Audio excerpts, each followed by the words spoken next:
team. And I think essentially that has made him a better quarterback by expanding his vision, finding open guys on the field. He's now doing what a lot of people expected him to do a long time ago. He's taking this offense to the next level, and, man, it's scary to think about the Chiefs' offense going to another level, but Mahomes has done that in the preseason so far. Has not connected, though, with two of his new faces on offense. Juju Smith-Schuster has yet to catch a pass in a game, right, from Patrick Mahomes this preseason, nor has Sky Moore, the rookie, who we expect to see some good things from this year, has been one of the stars of training camp for the Chiefs. For the Packers, no starters tonight. Not going to see Aaron Rodgers. Haven't seen him all this preseason. We might see, though, their second-round pick at wide receiver, Christian Watson, could make his preseason debut tonight. We'll be watching out for that, among other things. Packers, Chiefs, live right here on NFL Network in just over an hour. You're not going to see Tyron Smith this preseason, and perhaps for the entire regular season as well. According to NFL Network insider Ian Rappaport this week, Cowboys left tackle Tyron Smith suffering an avulsion fracture of the knee, which means the hamstring tendon that sits at the back of the knee pulled off the bone and will require surgery. If he's able to come back at all, it won't be until December. And for more now, we head out to Frisco, Texas, where Jane Slater is coming to us live from the Cowboys season kickoff event. She's on the blue carpet. Are they singing the blues down there right now with Tyron Smith out, though? Jane Slater, what's going on there? What more can you tell us about that injury to the star left tackle? Nice segue there, because you could certainly feel that it had dampened the event and all the optimism that this was supposed to be drumming up for the players, the sponsors, and the fans. One by one, we were able to ask a number of these players how they felt about the Tyron Smith injury. And as it was described to us, Rhett, they didn't think it was that serious. It looked painful, and as Ezekiel Elliott described it, he said the crowd got quiet inside the stadium. But when they saw him walk off, Dak Prescott expressed regret that he didn't go over there and comfort him more. All of them thought that they would wake up here on Thursday morning and they'd be told it might be a little bit of a setback, but not one that would certainly either cost him the season or have him back in December. It was Jerry Jones this morning talking on ESPN that he expects to be back in time for playoffs. Jerry is still trying to sell you playoffs, even though you're talking about the absence of your All-Pro, Pro Bowl tackle, Tyron Smith. So now the question is, who are you going to have over there on the blind side? Well, they don't have that many great options, to be candid with you guys. They've had Josh Ball that they've been able to put there, Terrence Steele, Matt Waletzko, who got himself injured during camp. And, of course, you have Tyler Smith, the guy that they drafted, because Tyler Smith has been dealing with this chronic ankle issue. He re-injured it in camp. If you watched him in practice this week, it looked like he was giving him a bit of problem. So they've had a bit of an insurance policy there in Tyler Smith, but you're asking a lot for a rookie who has been getting most of his reps in camp over there at the guard position. And, by the way, he's also dealing with a little bit of an ankle issue himself. So they have got their work cut out for them, both Joe Philbin, the offensive line coach, Mike McCarthy, and this front office. No question. Jane, thanks very much. Hang tight there just a second. I want to come to you here, LT, first with, look, this is a Cowboys team that's coming off an NFC East Division title a year ago, looking to get right back there and beyond this year. How does the injury to Tyron Smith change that outlook now for this Cowboys team? Yeah, well, Kellen Moore, the offensive coordinator, has his work cut out for him because the playbook will have to change without Tyron Smith. Now you're going to have to think about, instead of 3 wide receivers, a lot of times which the Cowboys love to have their 3 wide receiver package, now you're looking at more of a 2 tight end set, 12 personnel, so you can max protect, use the back to help out that left tackle. You're going to have to protect that Prescott. Dak had 4,400 yards last year. That number could very easily go down because the playbook could change in terms of not exposing your franchise quarterback, and you will have to run the ball a little bit more. So it's definitely going to change the playbook, no question. It's definitely. I agree with you, LT. And one of the things that you really look to is the release of La'el Collins. Them letting him walk out of that door, understanding and knowing that you had something going on with Tyron Smith. I don't understand that move. But one of the things that I really speak highly of, teams have to do a great job of playing their players in the preseason. Now, especially when you don't have the continuity with the offensive line, you got to find out how these guys are going to play. You got to put them out there and you got to let them react to in-game situations. You can practice all you want, but until you get out there in a live game situation, you're not going to have the camaraderie that you need as a team. And this Dallas team, they're going to struggle mightily in the beginning of the season if they don't allow these players to play. And look, there's a couple things we know for a fact. Tyron Smith, when healthy, is among the best left tackles in football. Established that fact. The unfortunate reality, though, Jane, here is that he hadn't played a full season since 2015. So the Cowboys have to figure that out. For Dak Prescott tonight, though, Jane, he has not played this preseason. Is the injury to Tyron Smith, or any of that change what might happen for Dak's participation in the preseason finale?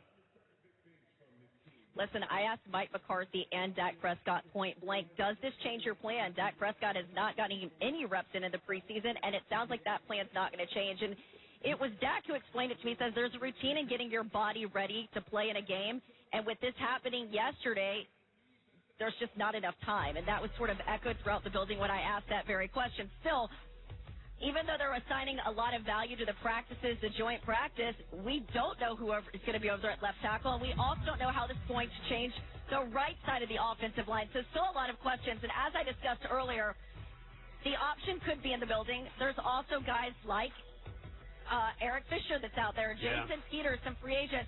I just truly don't believe that they're going to go out and spend money on an offensive lineman right now at over there on the left side, because they do feel not dissimilar from what they've been telling us about the wide receiver room. They think they can get by with it. I know that's not going to be an answer that a lot of fans are going to like. And like I said, I know you guys are kicking this around. Don't you want to see Dak in there at least with this offensive line? I think they're just going to rely a lot on practice. But, hey, week one's coming pretty quick, and so is that Bucs pass rush. Jane Slater live for us there from the Cowboys season kickoff event in Frisco. Jane, thanks as always for that great insight. Here's a look at what Dak Prescott has done with and without Tyron Smith in the lineup. This according to Next Gen Stats, powered by AWS. And the sack rate definitely goes down when Tyron Smith is in there, as you might expect. But Dak's passer rating is relatively unchanged. So we'll keep that in mind as the Cowboys move forward without Tyron Smith for what could be the bulk of this season. But, Thomas, let me ask you this.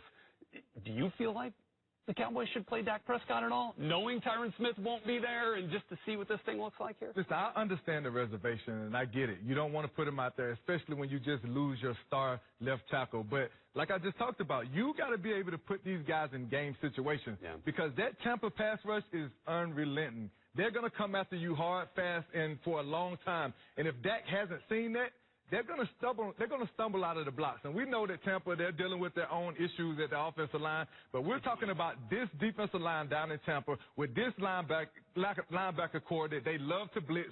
They got to be able to pick those things up. And if you don't have real in-game action, you're going to struggle with that.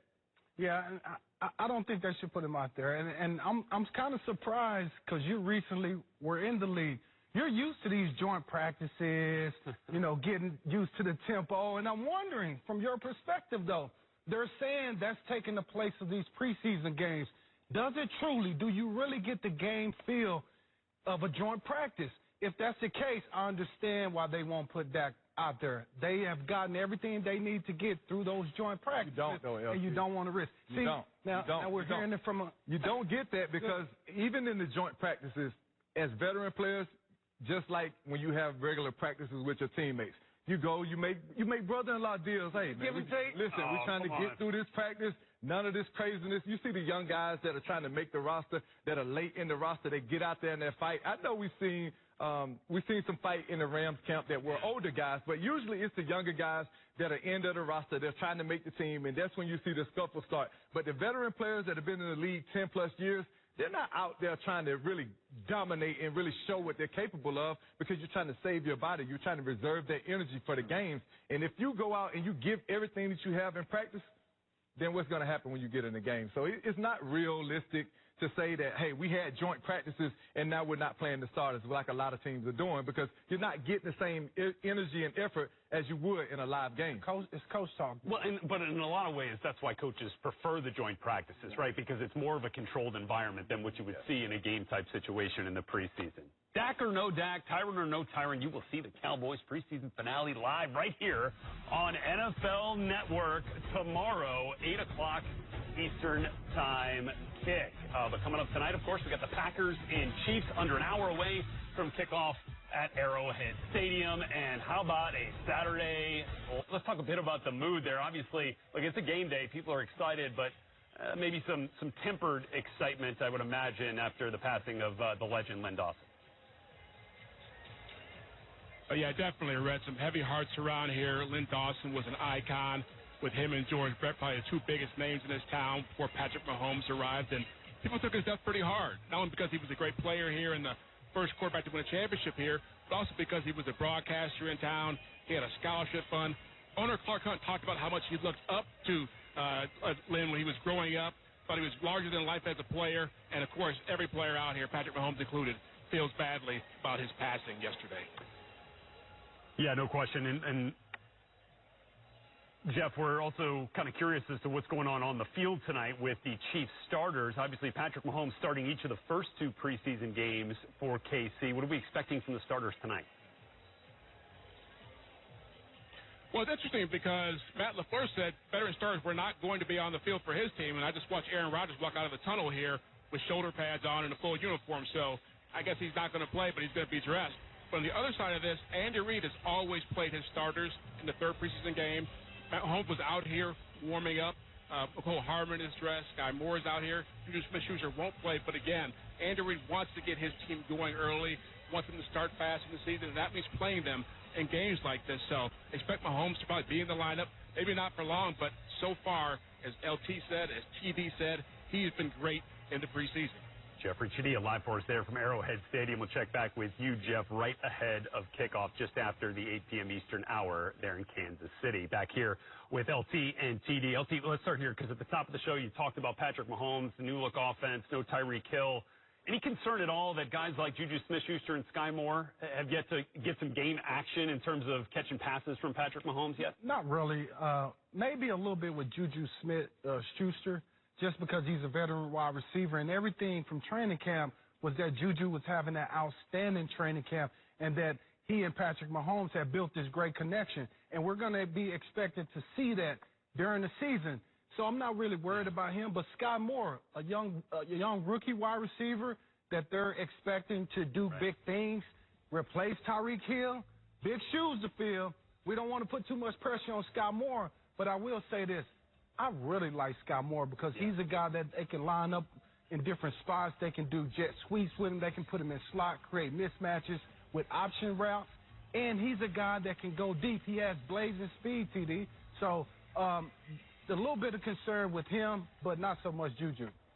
Yeah, and what about for the Packers, TD? So anything you're looking forward to seeing here as they close out the preseason tonight? Whenever you lose a wide receiver out of that wide receiver room like Devontae Adams, it's hard to replace. And they're trying to do it by committee right now. But the one thing that's going to remain constant in that offense is Aaron Rodgers.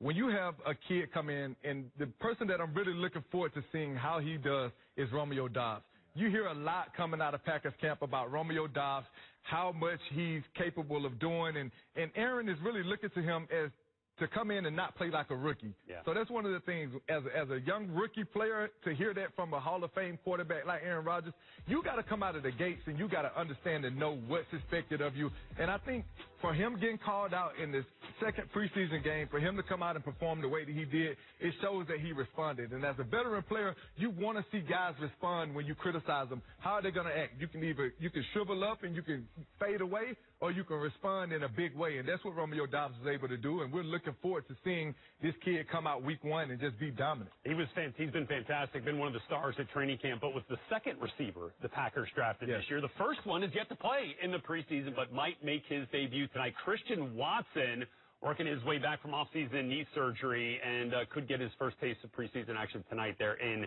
Kansas City. Looking forward to that. Packers-Chiefs just after 8 p.m. Eastern time. Also, a couple minutes after kick in Kansas City, we'll have kick down in Houston where Trey Lance expected to see some extensive